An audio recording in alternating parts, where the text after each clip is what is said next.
Kepala Kantor Wilayah Direktorat Jenderal Bea dan Cukai Jawa Timur II memimpin langsung pemusnahan barang hasil penindakan bidang cukai periode 2020 di Madiun. Pemusnahan juga diikuti secara virtual oleh Kantor Bea Cukai di wilayah Jawa Timur II. Di Madiun sendiri dimusnahkan ribuan batang rokok ilegal berbagai merek dan rokok polos tanpa pita cukai dengan cara dibakar. Ribuan batang rokok yang dimusnahkan merupakan hasil penindakan selama periode bulan Juli hingga akhir tahun 2020. Kepala Kantor Pengawasan dan Pelayanan Bea Cukai Madiun Iwan Hermawan mengatakan, pada pemusnahan kali ini barang bukti yang dimusnahkan oleh Kantor Bea Cukai Madiun tak sebanyak sebelumnya. Sebab pada awal tahun lalu Bea Cukai Madiun juga telah melakukan pemusnahan barang bukti penindakan. Kali ini hanya ada sekitar 600 bungkus rokok berisi ribuan batang rokok, baik SKM maupun SKT yang dimusnahkan. Dan pemusnahan itu dilakukan sesuai dari 8 surat bukti penindakan yang sudah ditetapkan sebagai barang bukti milik negara. Untuk yang kali ini untuk Madiun sendiri nggak banyak, karena di awal tahun, di akhir tahun kita juga sudah melakukan pemusnahan, sehingga untuk yang kali ini kita melakukan pemusnahan berasal dari 8 surat bukti penindakan yang sudah ditetapkan sebagai barang milik negara dan peruntukannya untuk dimusnahkan dari 2 skep BMN yang diterbitkan oleh Kepala Kantor KPKNL Madiun atas nama Menteri Keuangan, dan jumlahnya nggak banyak, hanya sekitar 600 bungkus itu SKT dan sedikit SKM. Jadi lebih banyak yang SKT sekitar 580 bungkus. Sementara itu menurut Kepala Kantor Wilayah Bea Cukai Jawa Timur II, Untaro Wibowo, pada 3 tahun terakhir telah dilakukan penindakan sebanyak 662 kali dengan total barang penindakan sebanyak 20 juta batang rokok ilegal dari seluruh satuan kerja Kantor Wilayah Bea Cukai Jawa Timur. Dan kali ini ada sekitar 2.973.000 batang rokok ilegal dan 4.335 gram tembakau iris ilegal yang dimusnahkan secara serentak.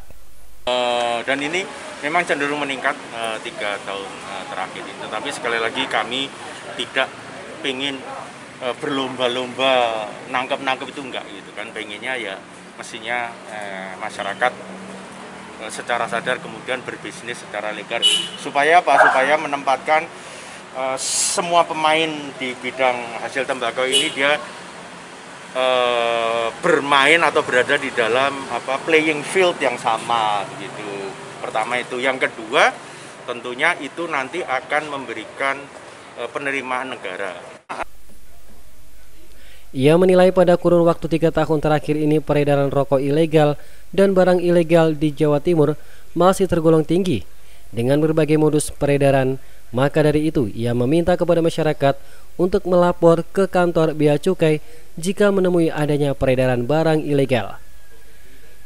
Dari Madiun, Jawa Timur, Imam Iswanto, SRTV.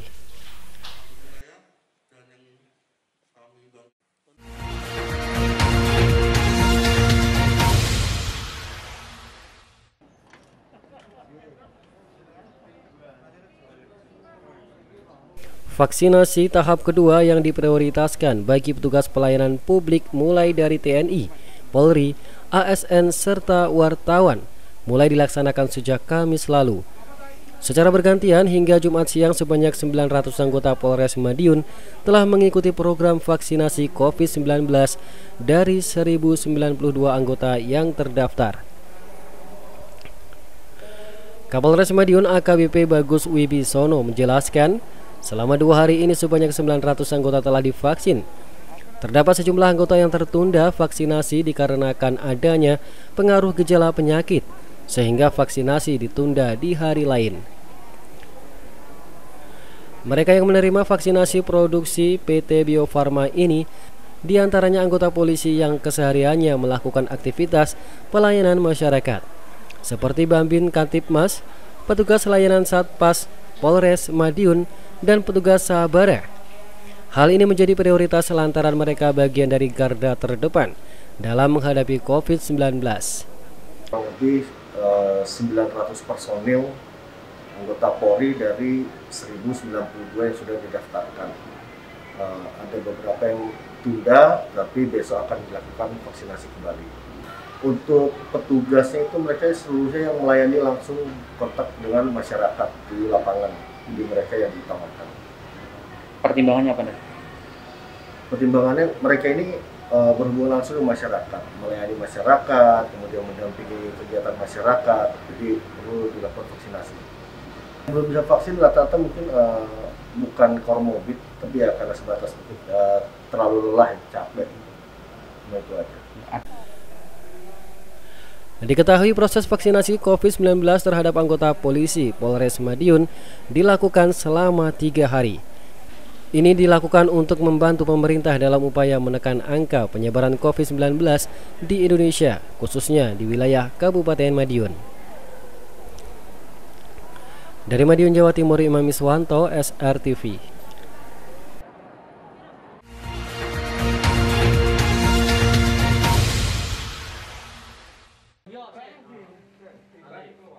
Polisi Resort Kota Madiun, Jawa Timur berhasil menangkap seorang pelaku penipuan terhadap sejumlah peternak ayam.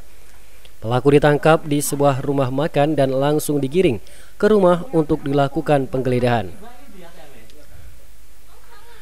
Dengan tangan terborgol, Komarudin, 30 tahun, langsung digelandang ke rumahnya di Desa Kuangsen, Kecamatan Jiwan, Kabupaten Madiun.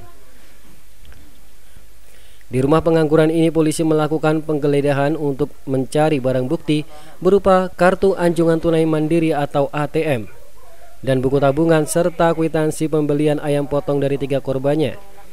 Namun sayang upaya penggeledahan polisi sedikit mengalami kendala sebab pelaku dan seorang wanita yang saat penggeledahan dilakukan berada di kamar pelaku tidak kooperatif. Akibatnya pelaku dan wanita yang bukan istri pelaku dibawa ke kantor polisi Resort Kota Madiun untuk dilakukan pemeriksaan.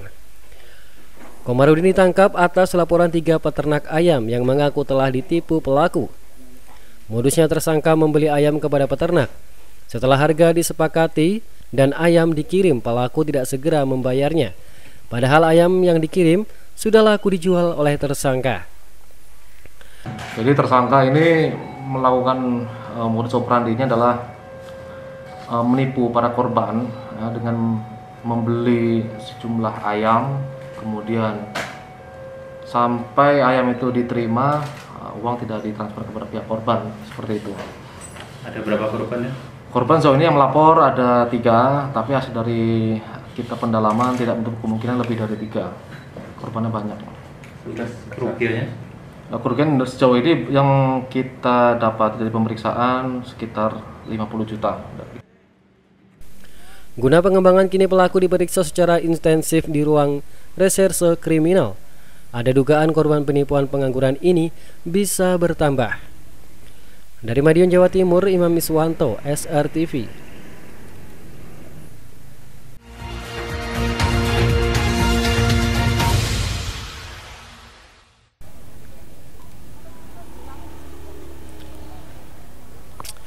Inilah jasad Bisri Desa Jatinom, Kecamatan Kanigoro, Kabupaten Blitar, yang tergeletak di dalam ruangan rumahnya. Kondisi korban tangan terikat bersimbah darah dan mengalami luka di bagian kepala belakang. Dari hasil pemeriksaan awal terdapat luka di bagian kepala pada korban. Namun polisi masih belum memastikan apakah luka tersebut berasal dari senjata tajam atau benda tumpul.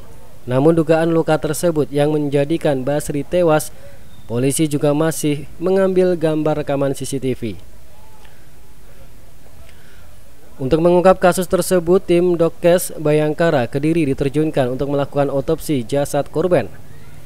Peristiwa tragis ini diketahui saat karyawan toko membuka toko yang saat masuk ke dalam rumah korban ditemukan sudah dalam kondisi tewas mengenaskan. Kapolres Blitar AKBP Leonard MC Nabela mengatakan, dari hasil olah TKP dan rekaman CCTV diduga pelaku 1 orang. Usai melakukan aksinya, pelaku juga berusaha mencari uang di loker toko. Pihaknya juga mengamankan sejumlah barang bukti seperti lakban, gagang cangkul yang diduga digunakan pelaku untuk menghabisi korban. saat masuk toko seperti biasanya akan membuka. Ternyata kondisi toko sudah terbuka sebagian. Bisa melihat pemilik toko atau korban DE sudah posisi tergeletak. Pihak kepolisian masih memburu pelaku dengan berbekal sejumlah barang bukti seperti hasil rekaman CCTV dan juga keterangan dari para saksi. Dari Blitar, Jawa Timur, Dwi Haryadi, SR TV.